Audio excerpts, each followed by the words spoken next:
being human is one of the most important things that we can do, where technology is overemphasized. And in Greece, we have an opportunity to really connect with other people, and that's an important thing in social media marketing for sure. Engaging a community can be one of the most powerful tools that companies have in an era of real-time distributed and hyper-social media. Consider this. The interest graph, Twitter, contains key influencers related to our customers' markets. Consider this. The social graph, Facebook, is best entered by intelligence gathered within the interest graph.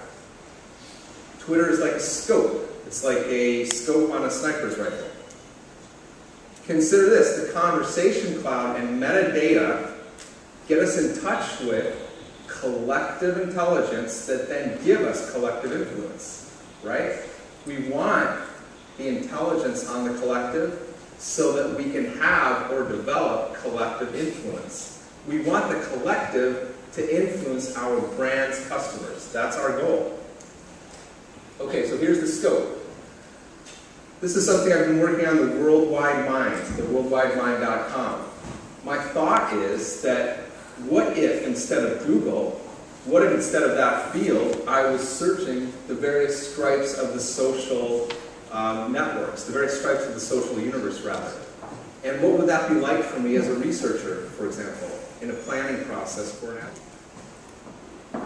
Great quote from Jeff Dashis of the Dashis Group, probably one of the leading groups in terms of social business. So social business is when we take what we're doing in social networks and apply that internally to the organization or the enterprise. Jeff says about stories, which by the way are a very important part of what we're doing in social networks, a social business can transform the brand story from talking points, testimonials, and on-brand visual assets to a collection of authentic stories that build strong connections across all constituencies. Personal stories from suppliers can be shared with end consumers to make a product more than a product. Stories from consumers can be circulated back into business to help everyone in the chain see how they are impacting lives for the better. So stories transform organizations into social businesses.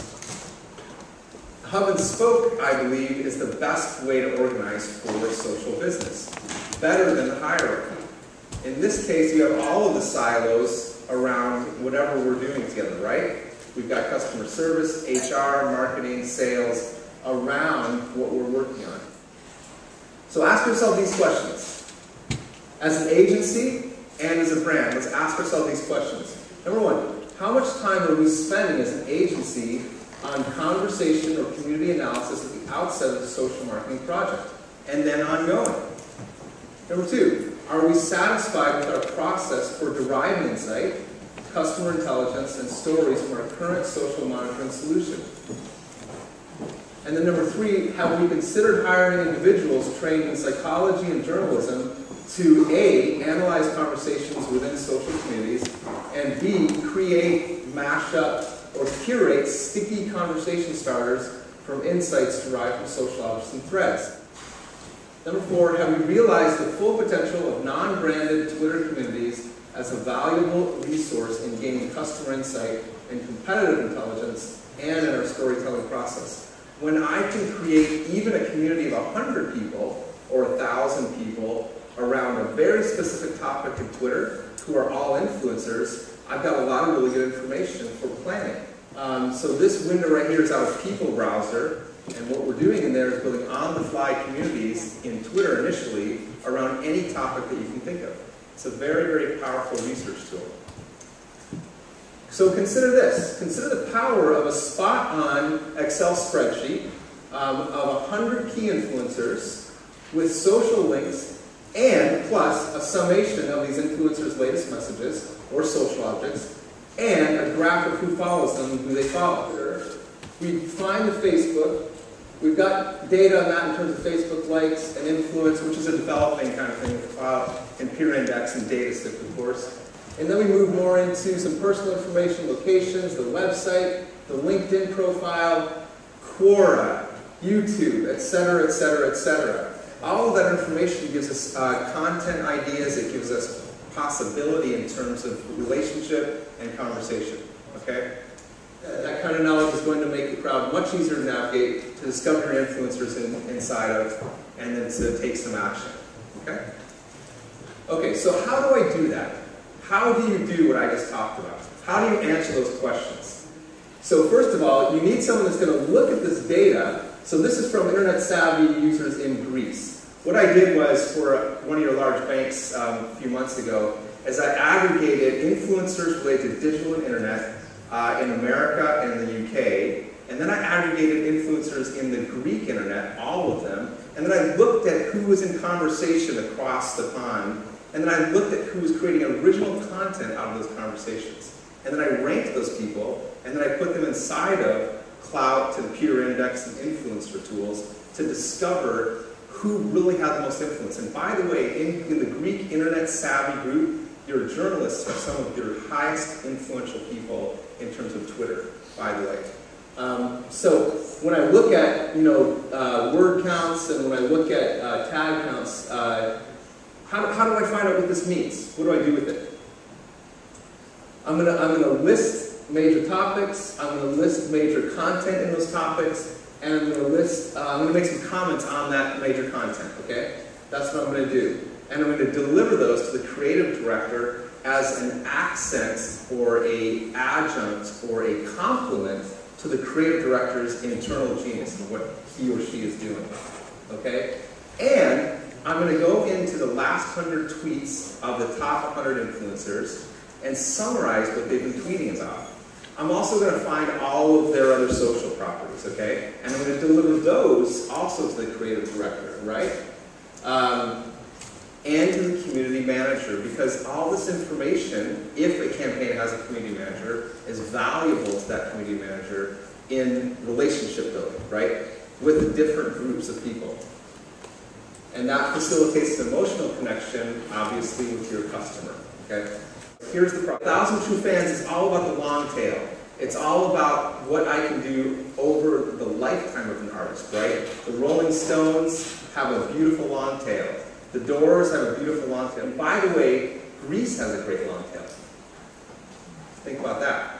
Okay? Your culture is strong and potent and powerful and continues to be so. And there's something in that to think about. Okay, so when I have 1,000 True Fans, that provides the roots, trunk, and branches for virality, and I would say virility too, something that's got potency to it, community, and potent buzz, and money too. And of course, getting those 1,000 True Fans, or we can multiply that, 10,000 True Fans, 100,000 True Fans, 1,000,000 True Fans, we can start with some key influencers that have a lot of followers, that are interested in what our brand is all about, or our figure, or entertainment celebrity, or whatever. So here's the process. Number one, use third-party microscopes like ResearchLead to dig into a tool like Twitter and extract out of Twitter communities, non-branded communities, on-the-fly, non-branded communities around whatever it is that your brand's customer is interested in, right? Begin with keywords from the brand. Ask your brand manager, ask the account manager that's in charge of the brand agency, ask the marketing manager, what are some keywords that you would associate? And then also assign your research department or planning department to that same process. All right? Number two, discover the most active and engaged influencers related to your vertical markets and competitors. That spreadsheet that I showed you earlier are active people inside of Greece around internet-related and digital issues. And I'm actively watching that. Number three, discover the conversation across the entire fabric of the worldwide mind. Be where your customer is right now. What Christos Latos said about real-time campaigns is right on. We have to be exactly where our customer is right now. And the social networks give us that opportunity. And then, of course, the spreadsheet I showed you earlier. Out of this work, create that spreadsheet of your graph in both the interest and social graphs, and then discover volume and influence related to quality content in the best context. So if you take away anything from what I'm saying today, it's about, in social marketing, it's about quality content in a quality context. That's what you want to be all about. Step 5, once you move into these social networks, you want to get engaged with people. You want to be conversing with them, right? So you want to be commenting and interacting, and that fans the flame of whatever campaign you're doing. When I know what key influencers are saying, to whom, where, and when, then I'm in the know and can deliver quality content into a quality context. By the way, this content grid, which Just3, a great artist out of San Francisco, developed, shows areas of content that make sense for different aspects or different people around a brand, okay? So with the blue oval there is what staff ideally inside of a brand would own. Outside of that blue oval is content that maybe, you know, is third party, that's relevant to our brand, that we can use or we can mash up or we can add to our campaign, okay? That can support what we're doing. And again, as I just said, that quality content and quality context leads to engagement and income. So if you're investing in anything, invest in quality business intelligence, invest in proven technologies that work, market-specific creative, so people that are producing creative that fits for your audience. And then finally, proactive community management. Eleftherios, who's going to be speaking in just a moment, is a world-class community manager. And sometimes it's appropriate to have a community manager. Sometimes you want to do a campaign that kicks off a viral situation where the community itself does the work for you. And obviously that's the real win in social networks, is to get the community around a brand doing it for you. But sometimes it helps to have a community manager helping with that. The next video I'm going to show you is from People Browser headquarters a few weeks ago in San Francisco. And it's the former CMO of Kodak, the current CMO of Yahoo, and the current CMO of Virgin, Porter Gale, talking with Jody Rich of People Browser, the founder of one of these intelligence tools that I use. And the interviewer is one of the lead editors from Ad Age. And where the conversation goes is very interesting because there's a lot of talk about what I talk about now, and look at the question at the end of this video. The question at the end of this video is a question I get asked a lot in Greece. I bet you can guess what it is. This is the first time in human evolution that we have been able to measure so many interesting things: sentiment, emotion, influence. My hypothesis of influence scores we see now is they don't measure the yin and yang of influence. I think that influence has to be, like the universe, it has to be calming. We have to be measuring both what you're receiving and both what you're giving.